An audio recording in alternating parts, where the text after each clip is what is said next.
maipagmamalaki natin. Ito ang daan sa maayos na pagkakaintindihan.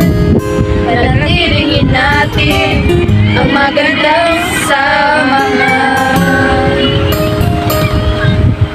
Wika, ikalawang wika, parehas na ginamit sa pakikipag-usapan. Mga wikang ito'y namigay kaalaman sa buhay. Natuto tayong makipag-unawaan kaniman.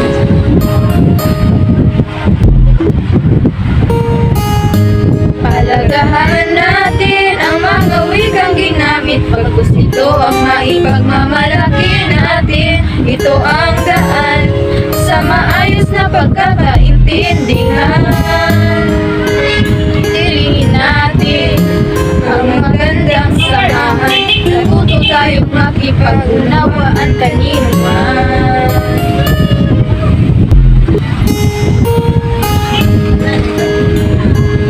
Gahan natin ang mga wikang ginamit, pagkus ito ang maipagmamalaki natin. Ito ang daan sa maayos na pagkakaintindihan.